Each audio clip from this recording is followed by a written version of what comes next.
নমস্কার বন্ধুরা, সম্পাস ভ্যারাইটি ব্লগে আপনাদের সবাইকে স্বাগত। তাহলে চলুন, আজ সকাল সকাল আবার চলে এসেছি আপনাদের সামনে আরেকটি ভিডিও নিয়ে। এই ছাদ থেকে আসলাম। কুমড়ো গাছটা আগে একদিন উঠিয়ে দিয়েছিলাম, গাছটা পড়ে গেছিল, আবার গিয়ে এই ঠিকঠাক করে তারপরে এলাম। গাছটা আবার উঠাতে হয়েছে, দড়ি আবার বেঁধে আবার উঠিয়ে দিয়েছি। এবার অনেকটা উঠেছে, গাছটা অনেক বড়ও হয়েছে। এবার রান্নাঘরে যাব, রান্না কিন্তু এখনও বসাইনি। আগে সকালে সব কাজগুলো সারবো, সকালের কাজও কিচ্ছু সারিনি, বিছানা টিছানা ঠিক করেছি শুধু। এবার বাসন টাসন সব রয়েছে, এবার বাসন টাসন ধুয়ে ঘর টর মুছে ঝাড় দিয়ে তারপর আবার আপনাদের সামনে আসবো। আমার সঙ্গে থাকুন আর দেখতে থাকুন। এই যে বন্ধুরা, কুমড়ো গাছটা এই দড়িটা বেঁধে এই দড়িতে কুমড়ো গাছটা উঠিয়ে দিয়েছি। এতক্ষণ এই ছাদেই কাজ করছিলাম, একদম নিচের থেকে ছাদ পর্যন্ত দড়িটা পুরো ভালো করে বেঁধে দিয়েছি। এই দেখুন গাছটা সুন্দর উঠছে। চলুন তাহলে এবার রান্নাঘরে যাওয়া যাক। এদিকে বেলাও যাচ্ছে, অনেকটাই বেলা হয়ে গেছে। এবার রান্নাঘরে চলুন। রুটি করে দিয়ে খাবি? হ্যাঁ, তুই তো ভাত খাবি না বললি, তো গোলা রুটি করে দিচ্ছি, ঠিক আছে? তো গোলা রুটি করে নিই। আমি একটু গোলা রেখে দিয়েছি, বাবা খেয়ে গেছিল, ওটা গোলাটা রেখে দিয়েছি, ওটা দিয়ে দিই। এনে তাড়াতাড়ি করে করে নিয়ে এসছি। একটুখানি খেয়ে দেখেছি কেমন হয়েছে। আর কি লাগবে? মেয়োনিজ আর সস দুটোই লাগবে। দেখছি দাদা।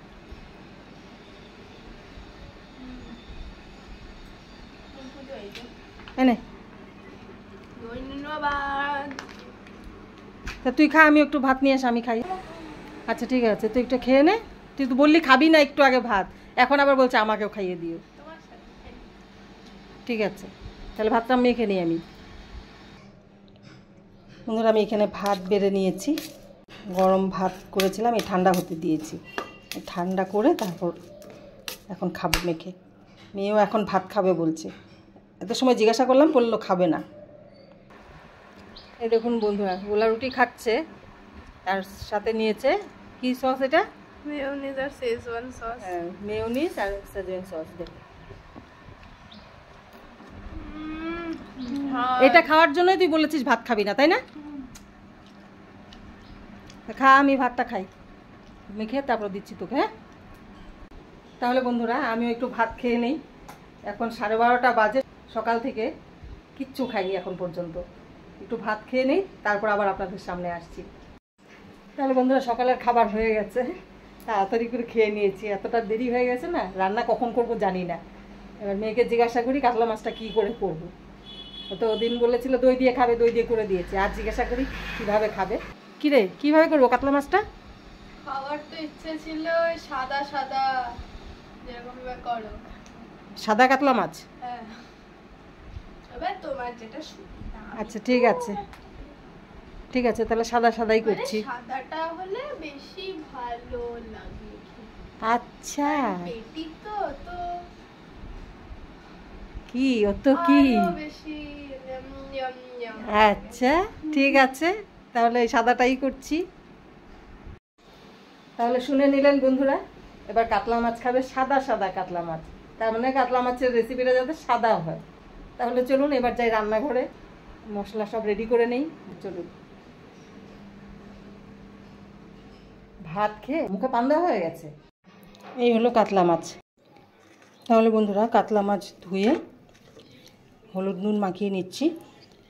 আমি প্রথমে কাতলা মাছগুলো ভেজে নেব। কাতলা মাছ আগের দিন এনেছিল, ওখান থেকে আমি 3 পিস রেখে দিয়েছিলাম। নুন হলুদ মাখিয়ে নিয়েছি।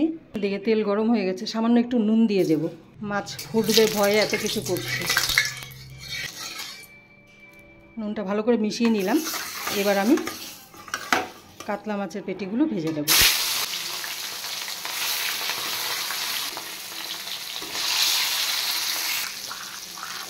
কাতলা মাছের পেটিগুলো হালকা ফ্রাই করে নিয়েছি, এবার আমি নামিয়ে নেব।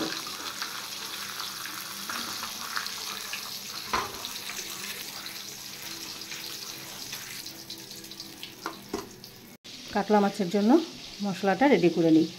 আমি এখানে নিয়ে নিচ্ছি 2 চামচ তিল। 2 চামচ তিল দিয়ে দিলাম। আর দেব 2 চামচ চালমগজ। এবার তিল আর চালমগজ শুকনো একটু গুঁড়ো করে নেব।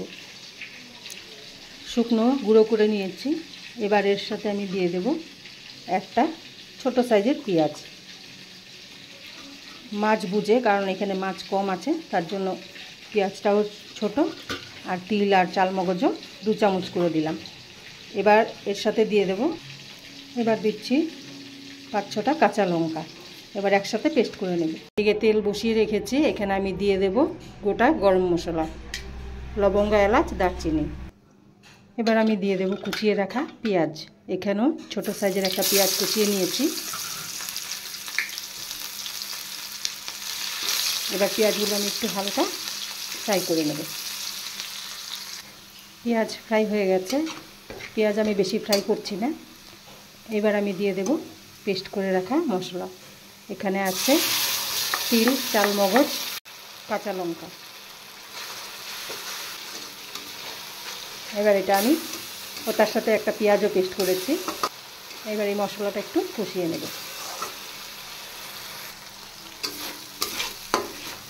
এবার আমি দিয়ে দেবো এখানে পরিমাণ মতো নুন।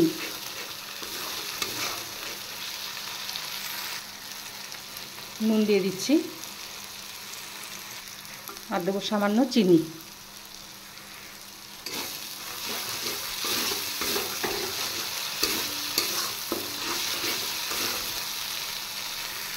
এবার আমি এখানে 3 চামচ দই নিয়ে নিয়েছি। দইটা একটু আমি মিক্সিতে ঘুরিয়ে নেব, তাহলে কি আর ফেটাতে হবে না দইটা। এবার আমি দিয়ে দেব দই। এখানে সামান্য একটু জল দিয়ে দইটা একটু ঘুরিয়ে নিয়েছি। এবার মশলাটা আরেকটু কষিয়ে নেব। বন্ধুরা, মেয়ে বলেছিল সাদা কাতলা মাছ খাবে। এই রেসিপিটা একদম সাদা হবে না, একটু হলুদ হবে, কারণ আমি মাছগুলো একটু হলুদ দিয়ে ফ্রাই করেছি। আর আপনারা রান্না করলে এইভাবে, তাহলে মাছটা হলুদ দিয়ে না মেখে ভাজতে হবে, তাহলে এই রেসিপিটা সাদা হবে। মশলাটা ভালো করে কষিয়ে নিয়েছি। এই দেখুন তেল ছেড়ে দিয়েছে। এবার আমি সামান্য জল দিয়ে দেব। এবার আমি একটু জল দিয়ে দিচ্ছি।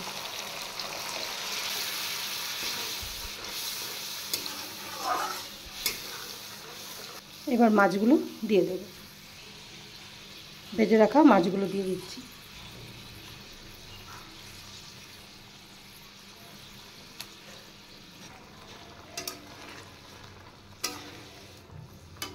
এবার মাছটা একটু ফুটিয়ে জলটা শুকিয়ে নেব। মাছ হয়ে গেছে। এবার আমি একটু ঘি দিয়ে দেব। আমি গরম মশলার গুঁড়ো আর দিচ্ছি না।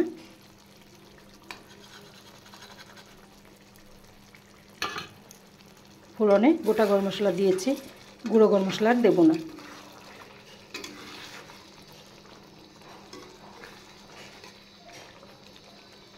তাহলে কাতলা মাছের রেসিপি একদম রেডি। এবার নামিয়ে দেব।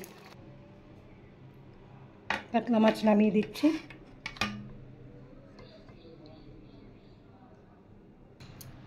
তাহলে বন্ধুরা, আজ কাতলা মাছের রেসিপি আপনাদের কেমন লাগলো অবশ্যই কমেন্ট করে জানাবেন। মেয়ে বলেছিল সাদা কাতলা রান্না করতে। এবার সাদা কাতলা রান্না করতে গেলে হলুদ না দিলে সাদা হতো। এবার আমি কি করেছি, মাছে হলুদ মেখে ফেলেছি। এবার মাছ এইভাবে ভাজা হয়েছে হলুদ দিয়ে, যার জন্য কাতলা মাছের রেসিপির কালার একটু হলুদ হয়েছে। আর আপনারা সাদা করতে চাইলে হলুদ একদমই দেবেন না। আমি মাছে হলুদ মেখে ফেলেছি, হলুদ দিয়ে ভেজেছি, যার জন্য কালারটা একটু হলুদ এসছে। এবার সাদা কাতলা তো হয়নি একদম। মেয়ে খাওয়ার সময় বলছে, মা আজ পুরো সাদা তো হলো না। এবার আমি বলেছি যে আমি তো মাছে হলুদ মেখে তারপর ভেজেছি। বলে এই জন্যই তো সাদা হয়নি, তুমি হলুদ দিলে কেন? যেভাবে হোক বুঝিয়ে খাইয়েছি মেয়েকে। কিন্তু রেসিপিটা দারুণ হয়েছিল, খুবই সুন্দর হয়েছিল খেতে। আমাদের খাওয়া দাওয়া কমপ্লিট। আর আজকের রেসিপি এত ভালো হয়েছে কি বলবো বন্ধুরা, একবার অবশ্যই এইভাবে রান্না করে খেয়ে দেখবেন, দারুণ হয়েছে। মেয়ে এই রেসিপিটার নাম দিয়েছে সাদা কাতলা। তাহলে আজকের রেসিপি আপনারা দেখলেন। আজকের রেসিপি আপনাদের কেমন লাগলো অবশ্যই কমেন্ট করে জানাবেন। আর ভালো লেগে থাকলে অবশ্যই লাইক, শেয়ার, সাবস্ক্রাইব করবেন। তাহলে দেখা হচ্ছে নেক্সট আরেকটি ভিডিওতে। ততক্ষণের জন্য আপনারা ভালো থাকবেন, সুস্থ থাকবেন। টাটা।